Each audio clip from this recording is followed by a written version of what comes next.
So students, अब जो हम क्वेश्चन करने जा रहे हैं वो है हमारे पास क्वेश्चन नंबर 5। इससे पहले जो मैंने आपको क्वेश्चन कराया है वो है क्वेश्चन नंबर 6। उसमें मैंने गलती से क्वेश्चन नंबर 5 लिख दिया है, वो क्वेश्चन नंबर 6 था। अब जो मैं स्टार्ट करा रही हूँ वो है आपके पास question number 5। Question is, a right angle triangle has a base measuring 6 cm and height of 8 cm.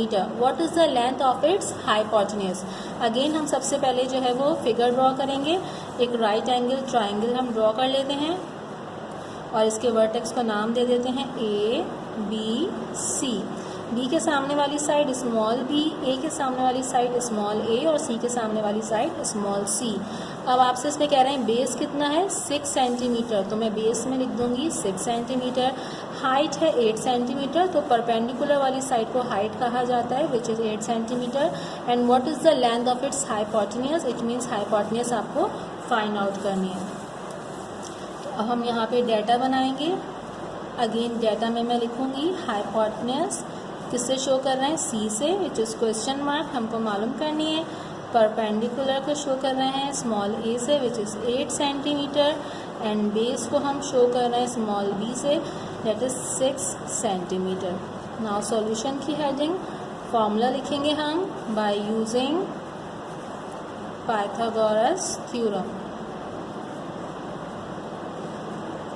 Pythagoras theorem is hypotenuse का square is equals to perpendicular square plus base square. Hypotenuse को C से show कर रहे हैं C square, perpendicular को A से show कर रहे हैं A स्क्वायर और बेस को हम स्मॉल b से शो कर रहे हैं so B square. C square as it is रहेगा क्योंकि हमें C की वैल्यू फाइंड आउट करनी है। A बराबर है 8 के तो 8 पर स्क्वायर आ जाएगा और B बराबर है 6 के तो 6 पर स्क्वायर आ जाएगा। Now C square is equals to 8 का स्क्वायर हो जाएगा 64 एंड B का स्क्वायर हो जाएगा आपके पास 36।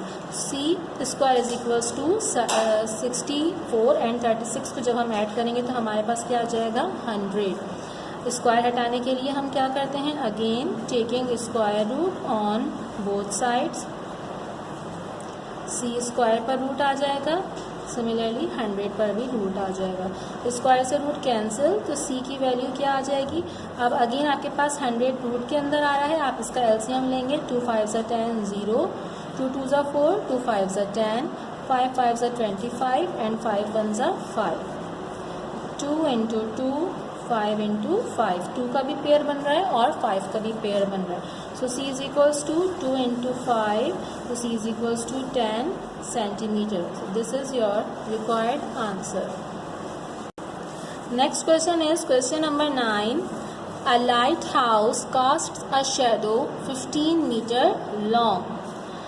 If the distance from the tip of the shadow to the top of the lighthouse is 17 meter, what is the height of the lighthouse? अब ये क्वेश्चन है तो इसमें आपको किस तरीके से पता चलेगा कि बेस क्या है, परपेंडिकुलर क्या है, हाइपोटेन्यूज क्या है। तो इसके लिए हमें किसकी ज़रूरत पड़ेगी, हमें फिगर ड्रॉ करनी पड़ेगी। सबसे पहले मैं कंसिडर कर लेती हूँ लाइट हाउस। फॉर एग्जांपल ये जो मैं ड्रॉ कर रही हूँ ये हमारे पास क्या आ गया है लाइट हाउस, ठीक है। और क्या कह रहे हैं इस लाइट हाउस से क्या बन रहा है शैडो, जो कितना लंबा है 15 मीटर। तो शैडो आप जानते हैं शैडो कहाँ बनता है, ज़मीन पे बनता है, यानी कि बेस हमारे पास यहाँ कितना आ जाएगा ये 15 मीटर। फिर आपसे क्या कह रहे हैं कि शैडो की जो टिप है यानी कि जो distance from the tip of the shadow, shadow की जो टिप है यहाँ से लेके top of the light house यानी लाइट हाउस के टॉप तक का डिस्टेंस कितना आ रहा है आपके पास। इसका डिस्टेंस आपको दे दिया है 17 मीटर, क्लियर है। और फिर आपसे कह रहे हैं कि what is the height of the light house, तो ये आपके पास लाइट हाउस है, इसकी आपने हाइट मालूम करनी है। अब देखिए आपके पास एक राइट एंगल ट्राइंगल ड्रॉ हो गया है और इसकी साइड से आपको कंफर्म हो गया होगा कि आपको बेस गिवन है, हाइपोटेन्यूज गिवन है और आपको परपेंडिकुलर मालूम करना है। अगेन मैं इनको नाम दे देती हूँ A, B, C। A के सामने वाली साइड स्मॉल a, C के सामने वाली side small c and B के सामने वाली साइड स्मॉल b। अब मैं इस फिगर को देखते हुए डाटा बनाऊंगी। आप लिख सकते हैं हाइपोटेन्यूज को किससे शो कर रहे हैं हम A से विच इज़ 17 मीटर, बेस को शो कर रहे हैं हम स्मॉल b से विच इज़ 15 मीटर और परपेंडिकुलर को हम शो कर रहे हैं सी से, which is question mark. Solution की हेडिंग डालेंगे, साइड मालूम करनी है तो हम क्या यूज़ करेंगे, Pythagoras theorem. By using Pythagoras theorem, hypotenuse square is equals to perpendicular square plus base square. Hypotenuse कितना दिया हुआ है, आप किससे शो कर रहे हैं, हम ए से, तो ए स्क्वायर, परपेंडिकुलर को सी से शो कर रहे हैं तो सी स्क्वायर, और बेस को हम बी से शो कर रहे हैं तो बी स्क्वायर। अब आप देखिए, आपको इसमें परपेंडिकुलर मालूम करना है तो सी स्क्वायर यहीं रहेगा, बी स्क्वायर प्लस हो रहा है, यहाँ आके क्या हो जाएगा, ए स्क्वायर के पास आके हो जाएगा माइनस बी स्क्वायर, और यहाँ पे सी स्क्वायर जो है वो हमारे पास अलग हो गया। Now C square is equals to, A की वैल्यू क्या है 17 का स्क्वायर एंड माइनस बी की वैल्यू है हमारे पास 15 और space square. Now C square is equals to 17 का स्क्वायर आ जाएगा 289 एंड 15 का स्क्वायर आ जाएगा 225। जब हम इन दोनों वैल्यूज़ को आपस में माइनस करेंगे तो हमें क्या मिल जाएगा 64, और स्क्वायर हटाने के लिए हम क्या करेंगे, again taking square root on both sides. यहाँ पर आप देख सकते हैं सी पर से स्क्वायर हट जाएगा, सी पे आ जाएगा, और ये 64 पर भी क्या आ जाएगा, रूट। स्क्वायर से रूट कैंसिल, तो सी की वैल्यू क्या आ जाएगी 8 मीटर, क्योंकि 64 जो है वो किसका स्क्वायर रूट होता है 8 का। तो this is your required answer. Next question is question number 10। A shed measures 40 metres by 9 metres. एक शेड है, यानी कि एक टेंट बना हुआ है जिसकी मेजरमेंट क्या है 40 मीटर्स बाय 9 मीटर, यानी 40 मीटर्स लंबाई है और 9 मीटर जो है वो उसकी चौड़ाई है। What is the distance between its opposite corners. तो इसके अपोजिट कॉर्नर से इसका डिस्टेंस बताइए। तो हम इसकी फिगर ड्रॉ करते हैं। सबसे पहले आपको कह रहे हैं एक शेड है जिसकी लंबाई कितनी आ गई आपके पास 40 मीटर्स, और उसकी चौड़ाई कितनी दे दी है आपको 9 metres. What is the distance between its opposite corners? Opposite corners mean ये इसका कॉर्नर हो गया और ये इसका कॉर्नर हो गया, इनके दरमियान का डिस्टेंस जो है ये आपको फाइंड आउट करना है। तो आप देख सकते हैं क्लियरली हमारे पास राइट एंगल ट्राइंगल बन गया है। अगेन मैं उसका नाम दे दूंगी ए बी सी। सी के सामने वाली साइड स्मॉल सी, ए के सामने वाली side small A and B के सामने वाली side small B. Now we will make data. ये वाली साइड क्या कहलाती है परपेंडिकुलर। सो परपेंडिकुलर को ए से शो कर रहे हैं, कितना गिवन है आपके पास 40 metre. This side is base, base को हम शो कर रहे हैं स्मॉल बी से, तो इज 9 मीटर। और आपके पास हाइपोटेन्यूज को हम शो कर रहे हैं सी से, जो कि आपको मालूम करना है। नाउ सॉल्यूशन की heading, bye using Pythagoras theorem, hypotenuse square is equals to perpendicular square plus base square. Hypotenuse is c square, perpendicular is a square and base is b square. So c हमें मालूम करना है, c square as it is रहेगा। a की value है 40, तो 40 पर square, b की वैल्यू है 9, तो 9 पर square. Now C square is equals to 40 का स्क्वायर लेंगे तो हमारे पास आ जाएगा 1600 एंड 9 का स्क्वायर लेंगे तो आ जाएगा 81। 1600 और 81 को प्लस करेंगे तो ये हो जाएगा 1681। सी पर स्क्वायर है, स्क्वायर हटाने के लिए हम अगेन क्या करेंगे, taking square root on both sides. C square पर रूट इज इक्वल्स टू 1681 पर रूट, स्क्वायर से root cancel. C is equals to again 1681 का आप यहाँ पर एलसीएम लेंगे, खुद रफ वर्क में इसको शो करेंगे तो आपके पास आंसर जो है वो आएगा 41 metre. This is your required answer. Next question is question number 12. In a right angle triangle ABC, measure AB is equals to 3 centimeter, angle A is equals to 30 and angle B is equals to 90. Find the measures of the remaining sides and angle. अब जो question है वो आपके पास थोड़ा different आ गया है। अब आपको एक राइट एंगल ट्राइंगल दिया है, तो सबसे पहले हम एक राइट एंगल ट्राइंगल को ड्रॉ कर लेते हैं और इस ट्राइंगल को हम नाम दे देते हैं। आपको क्या कह रहे हैं, ये हो गया ए, दिस इज बी एंड सी। आपसे क्या कहा जा रहा है, ए बी साइड किसके बराबर है, 3 सेंटीमीटर के, यानी ए और बी ये साइड किसके बराबर है, 3 सेंटीमीटर के। एंगल ए कह रहे हैं कितना है, 30 डिग्री। एंगल बी जो है वो है हमारे पास 90 डिग्री। आपको क्या मालूम करना है, measures of the remaining sides and angle. तो रिमेनिंग एंगल सी है जो कि आपने मालूम करना है, और रिमेनिंग साइड्स आपको एक ये साइड बी सी यानी परपेंडिकुलर फाइंड आउट करनी है, और दूसरी साइड ए सी यानी कि आपने हाइपोटेन्यूज फाइंड आउट करनी है। तो हम सबसे पहले क्या बनाएंगे, सबसे पहले हम बनाएंगे डेटा। डेटा में आपको क्या गिवन है, मेजर ए बी यानी साइड ए बी कितनी गिवन है, 3 सेंटीमीटर। एंगल ए आपको गिवन है 30 डिग्री, और एंगल बी आपको गिवन है 90 डिग्री। आपने क्या मालूम करना है, एंगल सी फाइंड आउट करना है, और measure B C find out करना है, और measure A C find out करना है। सॉल्यूशन, राइट एंगल ट्रायंगल आप जानते हैं किसी भी ट्रायंगल का सम जो है वो 180 डिग्री के बराबर होता है। तो अगर मैं कहूँ कि मैं पहले क्या मालूम कर रही हूँ, एंगल सी, तो फॉर एंगल सी मैं फाइंड आउट कर रही हूँ, तो इट मीन्स कि angle A plus angle B plus angle C तीनों का सम किसके बराबर होता है राइट एंगल ट्रायंगल में, 180 डिग्री के। अब एंगल ए जो है वो हमारे पास किसके बराबर है, 30 डिग्री के। एंगल बी हमारे पास किसके बराबर है, 90 डिग्री के, और एंगल सी हमें फाइंड आउट करना है, तो ये एज इट इज़ रहेगा, और 180 डिग्री। 90 और 30 को जब हम प्लस करेंगे तो ये हो जाएगा 120 डिग्री एंगल सी, और ये 180 degree as it is.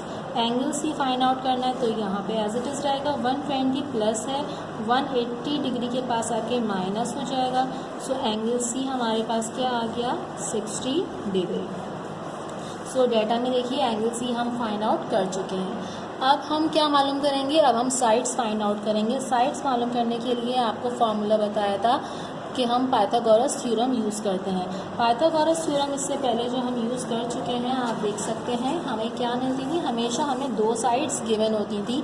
Hypotenuse given है, बेस गिवन है, तो आपने परपेंडिकुलर फाइंड आउट करना है। जब हमें 2 साइड्स गिवन हो और एक साइड मालूम करनी हो तो हम पाइथागोरस थ्योरम को यूज़ करते हैं। लेकिन अब जो हमारे पास क्वेश्चन है उसमें सिर्फ हमें एक ही साइड गिवन है, और वो कौन सी साइड है, बेस हमको गिवन है। परपेंडिकुलर भी हमें फाइंड आउट करनी है, और हाइपोटेन्यूज भी फाइंड आउट करनी है। अगर एक साइड गिवन होती है और रिमेनिंग साइड्स आपको मालूम करनी होती हैं, तब हम क्या यूज़ करते हैं, उस वक्त हम यूज़ करते हैं ट्रिगोनोमेट्रिक रेशो। अब ट्रिगोनोमेट्रिक रेशो हम कैसे यूज़ करेंगे, फॉर एग्जांपल मैं आपसे कहूँ कि हमारे पास ये वाला एंगल जो आपको गिवन है 30, हम इसको यूज़ करेंगे, तो मैं यहाँ पे लिख सकती हूँ फॉर, क्या मालूम कर रही हूँ मैं, हाइपोटेन्यूज वाली साइड में मालूम कर रही हूँ। तो हाइपोटेन्यूज वाली साइड को देखिए, ये आपके पास हाइपोटेन्यूज है, और ये आपको गिवन साइड कौन सी है, बेस। जो गिवन है हम उसको लेंगे, और जो हमें गिवन नहीं है उसको लेंगे। तो बेस और हाइपोटेन्यूज का रेशियो हमने पढ़ा था, वो क्या कहलाता है, कॉस थीटा। तो मैं यहाँ पे फॉर्मूला लिखूँगी, cos theta is equals to base upon hypotenuse. Starting में मैंने आपको ट्रिग्नोमेट्रिक रेशो लिखवाए थे, 3 ट्रिग्नोमेट्रिक रेशो होते हैं, साइन थीटा, कॉस थीटा और टेंजेंट थीटा। तो यहाँ पर मुझे हाइपोटेन्यूज मालूम करना है, और मुझे गिवन क्या है, बेस। तो बेस और हाइपोटेन्यूज का जो रेशो आता है वो क्या है, कॉस थीटा। तो मैंने cos theta is equals to base upon hypotenuse लिख दिया। इसके बाद हम क्या करेंगे, कॉस एज इट इज रहेगा, थीटा की जगह मैं क्या लिखूंगी, थीटा मैंने आपको बताया था, थीटा हम कहते हैं एंगल को। तो एंगल हमें कितना दिया हुआ है, 30, क्योंकि बेस और हाइपोटेन्यूज के दरमियान जो एंगल बन रहा है वो है 30। तो मैं यहाँ लिखूंगी 30 डिग्री। बेस वाली साइड किसके बराबर है, 3 के, तो मैं यहाँ लिख दूंगी 3, और हाइपोटेन्यूज हमें मालूम करना है, तो मैं इसकी जगह हाइपोटेन्यूज एज इट इज रहने दूंगी। अब आ जाते हैं कि cos 30 जो है वो किसके बराबर होता है। तो cos 30 ये तमाम वैल्यूज़ होती हैं, कांस्टेंट होती हैं। ये वैल्यू आपको मिलेगी आपके बुक में, पेज नंबर 258। आपकी बुक में आप देख सकते हैं 3 कॉलम बने हुए हैं, साइन, कॉस, टेंजेंट, और 3 ट्रिग्नोमेट्रिक रेशो लिखे हुए हैं। ये मेन रेशो होते हैं, ये मेन एंगल होते हैं 30 डिग्री, 45 डिग्री और 60 डिग्री। ये ज़्यादा कॉमन होते हैं जिनकी वैल्यूज़ हमारे पास आती हैं। तो हमें कॉस की वैल्यू चाहिए और cos 30 की वैल्यू चाहिए। तो आप देख सकते हैं cos 30 की वैल्यू हमारे पास क्या आ रही है, √3/2। तो अब मैं क्या करूँगी, मेरे पास क्वेश्चन में cos 30 लिखा हुआ है, तो मैं यहाँ क्या लिख दूँगी, √3/2। और यहाँ पे मेरे पास क्या है, 3/हाइपोटेन्यूज। हाइपोटेन्यूज हमें फाइंड आउट करना है, तो यहाँ पर मैं क्या करूँगी, क्रॉस मल्टीप्लिकेशन। ये हो जाएगा हाइपोटेन्यूज मल्टीप्लाई बाय √3 और ये हो जाएगा 3 multiply by 2। So hypotenuse multiply by √3 is equals to 3 2s are 6। Now hypotenuse is equals to 6 divided by √3। So हमारे पास हाइपोटेन्यूज आ गया 6 डिवाइडेड बाय √3। अब हम क्या करेंगे, सबसे पहले रफ वर्क में हम √3 की वैल्यू फाइंड आउट करेंगे। रूट के लिए आप जानते हैं ये साइन बनाना जो है वो ज़रूरी होता है। तो अब यहाँ पे कोई नंबर नहीं है तो हम पॉइंट के बाद कंसिडर कर लेंगे कि यहाँ पे 2 0 हैं। ये 2 का पेयर बन गया और इस पर कोई भी नंबर नहीं है तो कैप आ गया। नाउ 1 1 जा 1, स्क्वायर रूट इससे पहले लेसन में कर चुके हैं इसलिए मैं डायरेक्ट कर रही हूँ। 1 और 1 को प्लस करेंगे तो 2, यहाँ 3 में से 1 माइनस करेंगे तो हमारे पास क्या आ जाएगा, 2। ये पॉइंट ऊपर जाएगा और इस पॉइंट के बाद यहाँ पे जो 0 है ये 2 0 यहाँ आ जाएगा। अब हमें किस नंबर से करना चाहिए, तो हम अगर 7 से करेंगे, 7 7 जा 49, 4 यहाँ कैरी आएगा, 9 यहाँ पे, 7 2 जा 14 और 14 पर 4 प्लस करेंगे तो 189 और ये आ गया 7। यहाँ पे हम माइनस करेंगे तो 10 में से 9 माइनस करेंगे 1 एंड 9 में से 8 माइनस करेंगे 1। तो ये वैल्यू ऐसी कंटिन्यूस चलती रहेगी, इसलिए मैं सिर्फ डेसिमल के 1 प्लेसेस तक कर रही हूँ। तो हाइपोटेन्यूज हमारे पास क्या आ गया, 6 डिवाइडेड बाय 1.7। इट मीन्स कि अब हम 6 को डिवाइड करेंगे 1.7 से, तो हमारे पास नीचे डेसिमल में क्या आ रहा है, पॉइंट। नीचे डिनोमिनेटर में हमारे पास डेसिमल आ रहा है। इस डेसिमल को रिमूव करने के लिए हम क्या करेंगे, इस वैल्यू को मल्टीप्लाई और डिवाइड कर देंगे 10 से। अब देखिए ये 10 और 10 आपस में एक तरीके से कैंसिल हो जाएंगे, लेकिन जब हमें डेसिमल ख़त्म करना होता है तो हम 10 से मल्टीप्लाई और डिवाइड करते हैं। तो अब हमारे पास हाइपोटेन्यूज क्या हो जाएगा, 6 10 से हो जाएगा 60 और 1.7 को जब हम 10 से मल्टीप्लाई करेंगे तो ये हो जाएगा 17। अब रफ वर्क में आप 60 को डिवाइड कर लें 17 से। सो 17 3 जा क्या आ जाएगा आपके पास, 51। 10 में से 9 माइनस के तो 1 आ गया, पॉइंट लगा के 0 लिया एंड 17 5 जा 85। सो 10 में से 5 माइनस के 5। तो ये वैल्यू ऐसी चलती रहेगी, इसलिए मैं इसको यहीं स्टॉप कर रही हूँ। तो मेरे पास हाइपोटेन्यूज क्या आ गया, 3.5 सेंटीमीटर। अब क्वेश्चन में हमको क्या गिवन था, तो अगेन हम अपने क्वेश्चन पर आते हैं।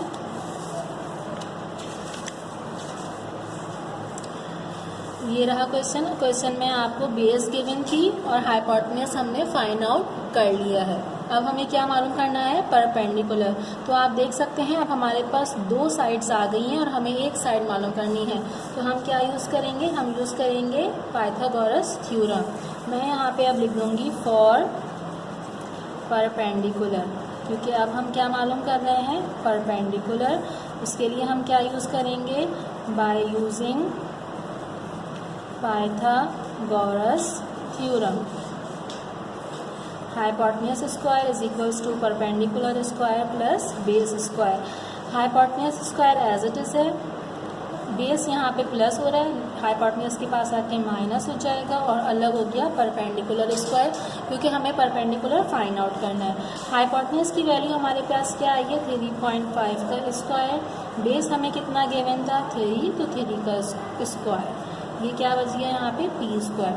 3.5 का जब आप स्क्वायर लेंगे तो आपके पास क्या आएगा, 3.5 का जब हम स्क्वायर करेंगे हमारे पास आ जाएगा 12.25 एंड -3 का स्क्वायर हो जाएगा 9 is equals to p square. तो p स्क्वायर की वैल्यू जब हम इन दोनों को माइनस करेंगे तो हमारे पास आ जाएगा 3.25। इसके बाद आप जानते हैं स्क्वायर हटाने के लिए हम क्या करते हैं, रूट लेते हैं।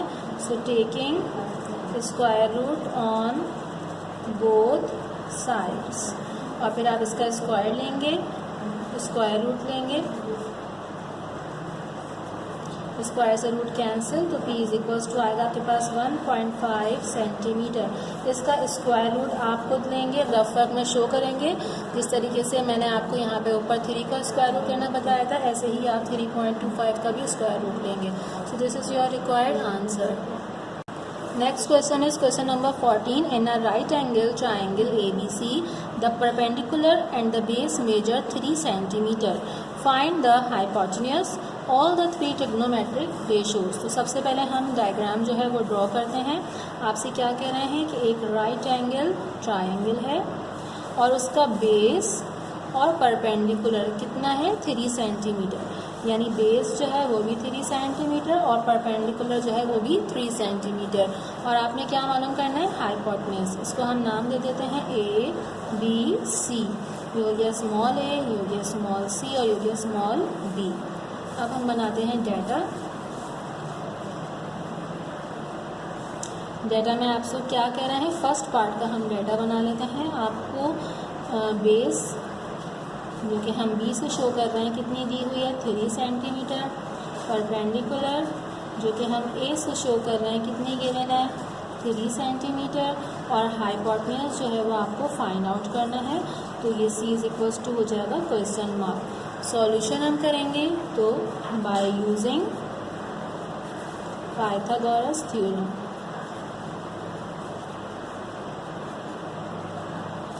Hypotenuse square is equals to perpendicular square plus base square. Hypotenuse C square, perpendicular A square and base B square. Now C square is equals to A is 3 का स्क्वायर, बी इज ऑल्सो 3 का square, तो C square is equals to 9 plus 9। C square is equals to 9 and 9 को plus करेंगे तो क्या हो जाएगा हमारे पास 18। अब स्क्वायर हटाने के लिए हम क्या करेंगे, taking square root on both sides. C square पर रूट इज इक्वल्स टू 18 पर भी रूट, स्क्वायर से root cancel. Now C is equals to, अब 18 का रूट जो है वो आप यहाँ पे रफ कॉलम में निकाल लेंगे। यहाँ पे मैं पेंसिल से इसको रफ कॉलम में कर रही हूँ। 4 से अगर हम करते हैं तो ये जाएगा 4 4 ज़ा 16, 4 और 4 को प्लस किया तो ये 8 हो गया, 8 में से 6 माइनस किया तो 2 आ गया। पॉइंट लगा के हम यहाँ पे क्या ले लेंगे 0। अब यहाँ पे अगर मैं 1 से भी करती हूँ तो ये 81 बनेगा जो कि बड़ा नंबर है, तो यहाँ पे मैं पॉइंट लगा हुआ है तो 1 0 और ले लूँगी। अब मैं किस नंबर से करती हूँ, अगर मैं 4 से करती हूँ तो ये जगह 4 4 ज़ा 16, 4 8 ज़ा 32, तो 4 से बड़ा हो जाएगा। अगर हम 2 से करते हैं 2 2 ज़ा 4 एंड 2 8 ज़ा 16, तो हम यहाँ पे इसको 2 से करेंगे। यहाँ पे भी मैं 2 लिख लूँगी और यहाँ पर भी मैं 2 लिख लूँगी। ये हो जाएगा 2 2 ज़ा 4 एंड 2 8 ज़ा 16। 10 में से 4 माइनस किया तो क्या आ गया आपके पास 6 एंड 9 में 6 माइनस किया तो 3। तो हमारे पास सी की वैल्यू कितनी आ गई है 4.2 सेंटीमीटर। ये आ गया हमारे पास हाइपोटेन्यूज। ये हमने इसका पहला पार्ट जो है कर लिया। अब तीसरा पार्ट, सेकंड पार्ट में आपसे कह रहे हैं कि आप इसके तमाम ट्रिग्नोमेट्रिक रेशियोज जो हैं वो फाइंड कीजिए। अब सेकंड पार्ट का डाटा मैं बना रही हूँ। बेस कितनी गिवन थी आपको 3 सेंटीमीटर, परपेंडिकुलर भी आपको गिवन थी 3 सेंटीमीटर, और हाइपोटेन्यूज हमारे पास कितना आया था 4.2 सेंटीमीटर। आपको क्या मालूम करने हैं, तीनों ट्रिग्नोमेट्रिक रेशो। ट्रिग्नोमेट्रिक रेशो कौन कौन से होते हैं, इट मीन्स साइन थीटा मालूम करना है आपने, कॉस थीटा मालूम करना है, और टेंजेंट थीटा भी आपने फाइंड आउट करना है। अब हम इसका सॉल्यूशन निकालते हैं तो हमारे पास सबसे पहले क्या आ गया साइन थीटा। साइन थीटा का हमारे पास फॉर्मूला होता है perpendicular upon hypotenuse. So sine theta is equals to perpendicular कितना है हमारे पास 3 और हाइपोटेन्यूज कितना है 4.2। अब आप इनको डिवाइड करेंगे तो आपको साइन थीटा की वैल्यू मिल जाएगी। अब आप क्लियरली देख सकते हैं कि यहाँ पे आपके पास बेस जो है वो भी 3 सेंटीमीटर है, परपेंडिकुलर जो है वो 3 सेंटीमीटर है, लेकिन हाइपोटेन्यूज जो हमने सॉल्व किया वो किस में आ गया है, पॉइंट में आ गया 4.2 सेंटीमीटर।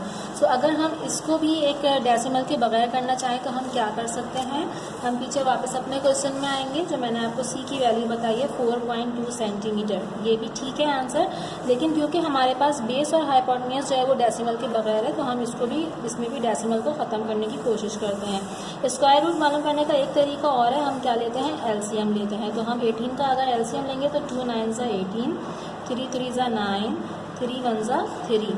तो मैं इसको ऐसे लिख सकती हूँ, c is equals to root 2 into 3 into 3 का पेयर बन रहा है तो 3 बाहर आ जाएगा और 2 जो है वो रूट के अंदर आ जाएगा। तो इट मीन्स कि यहाँ पर हम ये वाली वैल्यू यूज़ नहीं करेंगे बल्कि 3√2 सेंटीमीटर हम यूज़ करेंगे, क्योंकि हमें सेकंड पार्ट के लिए जो है वो हमें डेसिमल में आंसर नहीं चाहिए। वैसे अगर आपके पास सिर्फ हाइपोटेन्यूज फाइंड करने को आए तो आप ये कर सकते हैं 4.2, लेकिन आप ये मेथड भी एलसीएम वाला भी कर सकते हैं। अब जो मेरे पास क्वेश्चन का सेकंड पार्ट है उसमें मैंने लिखा था परपेंडिकुलर अपॉन हाइपोटेन्यूज, तो परपेंडिकुलर 3 था और हाइपोटेन्यूज मैंने लिख दिया था 4.2। तो इसको भी मैं कट करके यहाँ पे लिख रही हूँ sine theta is equals to perpendicular 3 और हाइपोटेन्यूज लिख रही हूँ 3√2। ऐसा करने से हमें कैलकुलेशन में इजी हो जाएगा। 3 से 3 कैंसिल, तो साइन थीटा की वैल्यू क्या आ जाएगी, 1/√2। इसी तरीके से अब हम कॉस की वैल्यू मालूम करेंगे। कॉस थीटा का फॉर्मूला होता है बेस अपॉन हाइपोटेन्यूज। बेस कितनी है हमारे पास 3 और अगेन हाइपोटेन्यूज है हमारे पास 3√2। तो 3 से 3 कैंसिल, तो कॉस थीटा हमारे पास क्या आ गया, 1/√2। और अब लास्ट में हम फाइंड आउट करेंगे टेंजेंट थीटा। तो टेंजेंट थीटा का हमारे पास फॉर्मूला था परपेंडिकुलर अपॉन बेस। परपेंडिकुलर भी 3 है और बेस भी 3 है, तो 3 से 3 कैंसिल, तो टेंजेंट की वैल्यू आ गई हमारे पास 1। सो पहला पार्ट हमने किया, उसमें हमने सिर्फ हाइपोटेन्यूज फाइंड आउट किया था। यहाँ पे भी आप इसको करेक्ट कर लें, यहाँ पे हमने 4.2 यूज़ नहीं किया बल्कि हमने 3√2 यूज़ किया है और इसकी मदद से हमने साइन थीटा, कॉस थीटा और टेंजेंट थीटा की वैल्यू फाइंड आउट कर ली है। जो क्वेश्चन मैंने आपको कराए हैं वो आप बहुत ही neat and clean note down करेंगे, और question number 7, question number 8 and question number 11, ये तीनों क्वेश्चन आप खुद करेंगे। बाकी जो क्वेश्चन हैं वो आपके सिलेबस में नहीं हैं। Open your books, page number 261, question number 1, fill in the blanks. Pythagoras theorem applies to dash triangle. तो पाइथागोरस थ्योरम कौन से ट्राइंगल पे अप्लाई होता है, right angle triangle. The square of the number 2 is the square of the dash is equal to the sum of the squares of the other two sides. ये आप लोग जानते हैं, ये पाइथागोरस थ्योरम बताया जा रहा है किसका स्क्वायर बराबर होता है दोनों स्क्वायर के सम के, हाइपोटेन्यूज का स्क्वायर। तो यहाँ आ जाएगा the square of the hypotenuse. Number 3 is trigonometry is the study of triangles. Triangles, trigonometry जो है उसमें हम किसकी स्टडी करते हैं, ट्राइंगल्स की। Sine theta is equals to perpendicular divided by, sine theta का फॉर्मूला पूछा है तो sine theta is equals to perpendicular divided by hypotenuse.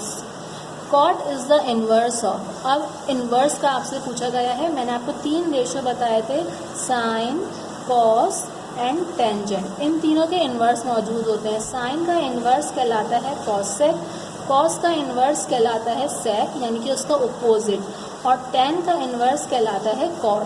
तो यहाँ पे आपसे पूछ रहे हैं कॉट जो है वो किसका इन्वर्स है, तो कॉट जो है वो इन्वर्स है किसका, टेन का।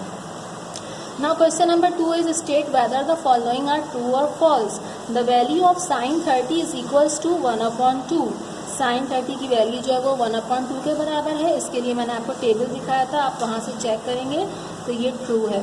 The value of tangent 30 is 1, tangent 30 1 के बराबर है, नो दिस इज फॉल्स। आप टेबल से चेक कर सकते हैं। The hypotenuse is the side opposite to the 90 degree angle. क्या हाइपोटेन्यूज वो साइड है जो 90 डिग्री के अपोजिट होती है, तो आप यहाँ डायग्राम में देख सकते हैं ये 90 डिग्री का एंगल है और उसके अपोजिट वाली ये साइड है और हम इसको हाइपोटेन्यूज कहते हैं, तो it means that is true. The cos ratio is obtain by dividing base by perpendicular. Cos theta का रेशो हमें मिलता है बेस और परपेंडिकुलर को डिवाइड करके, नो इट इज फॉल्स, क्योंकि कॉस का फॉर्मूला क्या होता है, base upon hypotenuse. And number 5 is cos 45 is equals to √2 तो ये भी फॉल्स है, आप टेबल में चेक कर सकते हैं, cos 45 की वैल्यू ये नहीं होती। नेक्स्ट है हमारे पास multiple choice questions, page number 262। What is the length of the hypotenuse if the base and perpendicular measure 2 centimetre and 4 centimetre. ये तमाम जो क्वेश्चन है इनमें से जिनका रफ वर्क है वो आप शो करेंगे। आप देख सकते हैं हाइपोटेनस आपसे पूछा गया है, बेस और परपेंडिकुलर आपको बता दिया है, बेस 2 सेंटीमीटर है और परपेंडिकुलर 4 सेंटीमीटर है। तो पाइथागोरस थ्योरम की हेल्प से आप सॉल्व करेंगे, फिर जो सही आंसर होगा उसको टिक करेंगे। सिमिलरली क्वेश्चन नंबर 2 है इसका, if hypotenuse is equals to 5 and perpendicular is equals to 3। अगर हाइपोटेनस 5 है और परपेंडिकुलर 3 है तो बताइए कि बेस की लेंथ क्या होगी। इसको भी आप पाइथागोरस थ्योरम से सॉल्व करेंगे और राइट आंसर पर टिक करेंगे। Number 3 is what is the value for sine 45। आप टेबल में जाके देखेंगे पीछे पेजेस पे कि साइन 45 की वैल्यू क्या है। हम पीछे चेक कर लेते हैं, ये देखिए ये रहा साइन और साइन 45 की वैल्यू है 1/√2। तो ये 1 डिवाइडेड बाय √2 यानी ऑप्शन सी इसका आंसर है। Which of the following has value 1। अब 1 वैल्यू किसकी आती है, tan 45, cos 45, sin 45 या इनमें से किसी की भी नहीं। तो आप टेबल में जाइए, आपको देखिए 1 वैल्यू नज़र आ रही है और 1 वैल्यू किसकी है, tan 45 की। तो आप किस ऑप्शन पे टिक करेंगे, option A tan 45। Now last question number 5 is which of the following triangle does not have a right angle। अब इनमें से कौन सा ट्राइंगल है जो एक राइट एंगल नहीं है। तो इसे करने का क्या तरीका है, मैंने आपको क्वेश्चन नंबर 6 कराया था जिसमें आपने वेरिफिकेशन करी थी पाइथागोरस थ्योरम की। उसमें लेफ्ट हैंड साइड भी 169 आई थी और राइट हैंड साइड जो है वो भी 169 आई थी। इसी तरीके से आप option A, option B, option C, option D सबको सॉल्व करेंगे। जैसे मैं अगर आपको ऑप्शन ए समझाऊं तो ऑप्शन ए की वैल्यू क्या है, 9, 12, 15। तो इट मीन्स बेस हो गया आपके पास 9, परपेंडिकुलर हो गया आपके पास 12 और हाइपोटेनस हो गया आपके पास 15। आप इन तमाम वैल्यूज़ को यूज़ करते हुए पाइथागोरस थ्योरम को वेरीफाई करेंगे। अगर इक्वल आ जाती हैं साइड तो इट मीन्स कि वो राइट एंगल ट्राइंगल है, लेकिन आपसे पूछा है does not have a right angle triangle, तो इट मीन्स जो साइड यानी जो ऑप्शन इक्वल ना आए, ए, बी, सी या डी, इनमें से जो ऑप्शन इक्वल नहीं आएगा वो हमारा आंसर होगा। ये काम आप रफ वर्क में शो करेंगे। और इसके साथ साथ आपको मैं ये बता दूं, ये चैप्टर जो है ये आपका ज्योमेट्री में इंक्लूड है, तो आप इसको अपने ज्योमेट्री के रजिस्टर में करेंगे। Thank you.